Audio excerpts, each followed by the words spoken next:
Winters में गर्मा गर्म मीठा खाना सभी को पसंद है। और गुड़ वाले चावल हम पंजाबियों का एक खास मीठा है। और गुड़ वाले, अब तो बसंत पंचमी भी आ रही है, तो बसंत पंचमी में भी गुड़ के चावल, चीनी वाले चावल यानी कि मीठे चावल का भोग लगता है और मीठे चावल को बनाया जाता है। तो चलिए आज की इस रेसिपी को बनाना देख लेते हैं कि खिले खिले गुड़ वाले चावल हम कुकर में कैसे बना सकते हैं। तो जिसके लिए हमें चाहिए 1 कटोरी चावल, जिसको हम अच्छे से धोने के बाद इसको साफ़ पानी में भिगो कर रख देंगे लगभग आधे से 50 मिनट तक के लिए, यानी कि 30 से 50 मिनट तक के लिए हम इसको भिगो कर रखेंगे। लगभग आधा घंटा भिगोना बहुत ज़रूरी है और इसके लिए परफेक्ट मेज़रमेंट भी बहुत ज़रूरी है। तो इसके लिए हमने लिया है 1 कटोरी चावल, 1 कटोरी गुड़ और साथ में हम लेंगे इसमें 2.5 कप पानी। एकदम परफेक्ट मेज़रमेंट है कुकर में चावल बनाने के लिए। सबसे पहले हमने इसको, जो गुड़ है, गुड़ का सिरप बनाना है। गुड़ का सिरप हमने क्यों बनाना है, हमने डायरेक्ट क्यों नहीं डाला, ये भी हम आगे देख लेंगे। सबसे पहले हमने लेंगे एक पैन लेंगे और पैन में डालेंगे 1 कटोरी गुड़ और उसमें डालेंगे 2.5 कप पानी। हमने इसकी चाशनी नहीं बनानी, सिर्फ तब तक इसको हमने बॉईल करना है जब तक कि गुड़ अच्छे से मेल्ट नहीं हो जाता।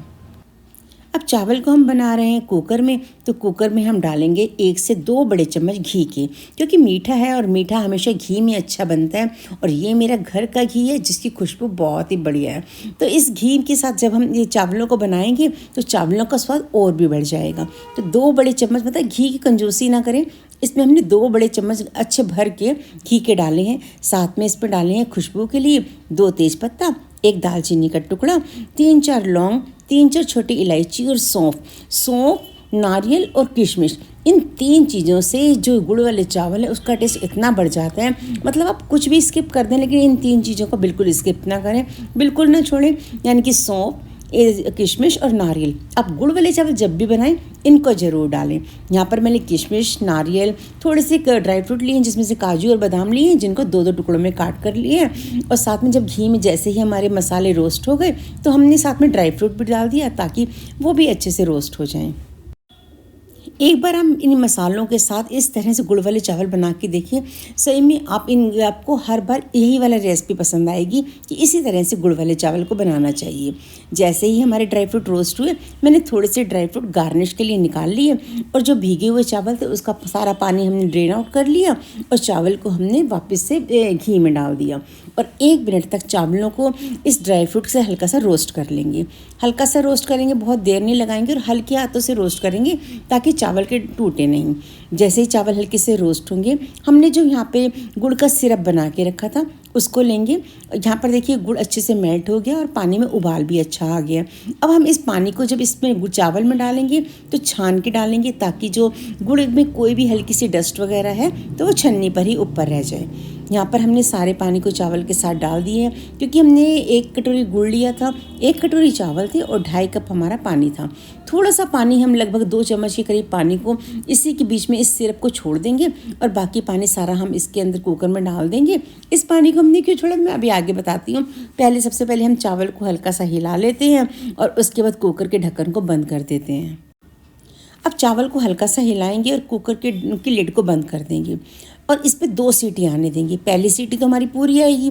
जैसे ही दूसरी सीटी आने लगेगी, हम कुकर की गैस की फ्लेम को बंद कर देंगे, सीटी को नीचे कर देंगे और इसी स्टीम के अंदर चावल को हम पकने देंगे। यहाँ पर हमने थोड़ा सा सिरप इसीलिए छोड़ा था, ये देखिए जो हमने थोड़ा सिरप छोड़ा ना, तो गुड़ की हमने सिरप इसीलिए बनाया था, हमने डायरेक्ट गुड़ को चावल में नहीं डाला था, क्योंकि कभी कभी क्या होता है कि हल्का सा ना गुड़ के साथ ये देखो थोड़ी सी डस्ट रह जाती है, तो ये चावल में टेस्ट में जो हल्की सी किरक आ जाती है ना, उसके चावल के टेस्ट को भी ख़राब कर देती है। यानी कि हम इतनी मेहनत तो करते हैं लेकिन ख़राब हो जाता है, इसीलिए हमने इसका सिरप बनाया और थोड़ा सा सिरप हमने छोड़ दिया। वैसे तो ये गुड़ के चावल बनाना कोई खास मुश्किल काम नहीं है, लेकिन बस यही है कि हम थोड़ी सी छोटी छोटी चीज़ें होती हैं जिनको हम ध्यान नहीं देते और कभी कभी जल्दबाजी में हम बना देते हैं, तो वो चीज़ें आगे जाके ख़राब हो जाती है। तो ऐसा ना हो, तो बनाते हुए अगर हम इन छोटी छोटी चीज़ों का ध्यान रखते हैं तो हमारी रेसिपी कभी भी ख़राब नहीं होती, बहुत ही बढ़िया बनती है। और इन चावल को बनाने में बहुत ज़्यादा टाइम नहीं लगता, सिर्फ 10 से 15 मिनट में हमारे चावल बनकर तैयार हो जाते हैं। सिर्फ भिगोना ही है, बाकी तो बहुत ही आसान काम है, वन पोट रेसिपी है और ज़्यादा तामझाम भी नहीं करने। यहाँ पर देखिए एक सीटी आई, दूसरी सीटी जैसे ही आई थी हमने सीटी को नीचे करके गैस की फ्लेम को बंद कर दिया था और कुकर को ऐसे ही ठंडा होने दिया था। इसके बाद हमने जब सीटी पूरी खोल कर देखी और ये देखिए हमारा एक एक खिला हुआ दाना बिल्कुल मिठास से भरा हुआ और इतना रसीले हमारे चावल बने हैं। जब आप इसको बनाएंगे तभी आपको यकीन होगा कि कितने बढ़िया हमारे चावल बनकर तैयार हुए हैं। और कभी कभी लोगों को शिकायत होती है ना कि जब हम गुड़ वाले चावल बनाते हैं तो हमारे चावल कच्चे रह जाते हैं। यहाँ पर आपका एक एक दाना खिला खिला बनेगा और बिल्कुल भी एक भी दाना आपके चावल का कच्चा नहीं रहेगा। बस आपको थोड़े से ध्यान के साथ इसको बनाएं कि जब परफेक्ट मेजरमेंट के साथ बनाएं तो आपकी गुड़ वाले चावल नो फेल रेसिपी बनेगी। तो आपको मेरी आज की रेसिपी कैसी लगी मुझे कमेंट में ज़रूर बताएं। यदि आपको मेरी रेसिपी पसंद आती है, मेरी वीडियोस अच्छी लगती हैं तो वीडियो को लाइक शेयर ज़रूर करें और यदि आप मेरे चैनल पर नए हों तो मेरे चैनल को सब्सक्राइब करना ना भूलें। मिलते हैं इसी तरह की और भी बहुत सारी टेस्टी मज़ेदार सी रेसिपी के साथ। तब तक के लिए बाय बाय।